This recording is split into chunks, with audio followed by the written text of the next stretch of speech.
വിദ്യാർത്ഥികൾ. പശ്ചിമേഷ്യയിലെ യുദ്ധത്തിനും ഭീകരതയ്ക്കുമെതിരെ ബത്തേരി രൂപതയുടെ കീഴിലുള്ള വിദ്യാഭ്യാസ സ്ഥാപനങ്ങളുടെ നേതൃത്വത്തിലാണ് സമാധാന സന്ദേശ റാലി നടത്തപ്പെട്ടത്. സമാധാന റാലി മാർ ബെസേലിയോസ് കോളേജിൽ നിന്നും ആരംഭിച്ച് ബത്തേരി സ്വതന്ത്ര മൈതാനിയിൽ അവസാനിച്ചു. രൂപതയുടെ വിദ്യാഭ്യാസ സ്ഥാപനങ്ങളായ Alphonsa college, Mar Bilios B Ed college, ITech college എന്നീ സ്ഥാപനങ്ങളിലെ വിദ്യാർത്ഥികൾ റാലിയിൽ അണിചേർന്നു. റാലിയിൽ ബത്തേരി രൂപത അധ്യക്ഷൻ ഡോക്ടർ ജോസഫ് മാർ തോമസ് മുഖ്യ സന്ദേശം നൽകി. യുദ്ധവും ഭീകരതയും ഒന്നിനും പരിഹാരമല്ലെന്നും ഇതിലൂടെ മനുഷ്യജീവന് ഹാനിയും ലോക സമാധാനത്തിന് നഷ്ടമാണ് സംഭവിക്കുന്നതെന്നും സന്ദേശം വിളിച്ചോതുന്ന പ്ലക്കാർഡുകളും ഏന്തിയായിരുന്നു വിദ്യാർത്ഥി സമൂഹം റാലിയിൽ അണിചേർന്നത്.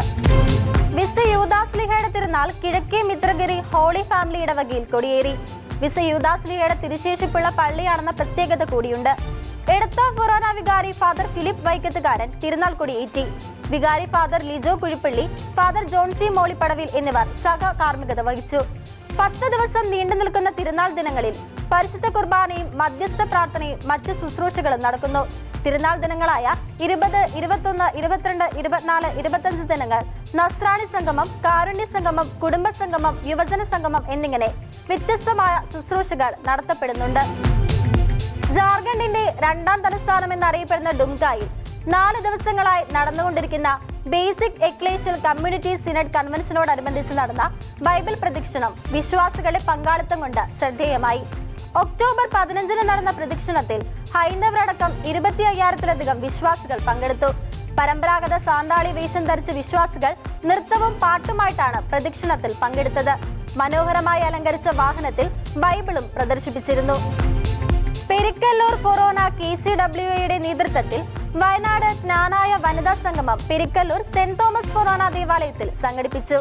കോട്ടയം അതിരൂപത മെത്രാപ്പോലിത്ത മാർ മാത്യു മൂലക്കാട്ടിന്റെ മുഖ്യ കാർമ്മികത്വത്തിൽ വിശുദ്ധ കുർബാന അർപ്പിച്ചു. തുടർന്ന് ഫൊറോനയുടെ കീഴിലുള്ള ഇടവകകളുടെ നേതൃത്വത്തിൽ വർണ്ണാഭമായ റാലിയും കലാപരിപാടികളും സ്നേഹവിരുന്നും ഇതോടനുബന്ധിച്ച് നടത്തപ്പെട്ടു. തിരുവനന്തപുരം അതിരൂപതയിലെ പ്രോ ലൈഫ് കുടുംബങ്ങളിൽ നിന്നുള്ള 4 കുഞ്ഞുങ്ങൾക്ക് അതിരൂപത മെത്രാപ്പോലിത്ത റവറന്റ് ഡോക്ടർ തോമസ് ജെ നെറ്റോ മാമോദീസ നൽകി. വലിയ കുടുംബങ്ങളെ പ്രോത്സാഹിപ്പിക്കുന്നതിന്റെ ഭാഗമായതിനാലും അതിന് മുകളിലുള്ള കുഞ്ഞുങ്ങൾക്ക് അഭിമന്യ പിതാവിന്റെ കാർമ്മികത്വത്തിൽ മാമോദീസ നൽകുന്നത്. അതിരൂപത കുടുംബ ശുശ്രൂഷയുടെ നേതൃത്വത്തിൽ പാളയം സെന്റ് ജോസഫ് കത്തീഡ്രലിൽ വെച്ചാണ് കുഞ്ഞുങ്ങൾക്ക് തിരുസഭാംഗത്വം സ്വീകരിച്ചത്. Medical sisters of saint Francis Assisi ഇന്ത്യയിൽ സാന്നിധ്യം അറിയിച്ചതിന്റെ സുവർണ ജൂബിലി ആഘോഷിച്ചു.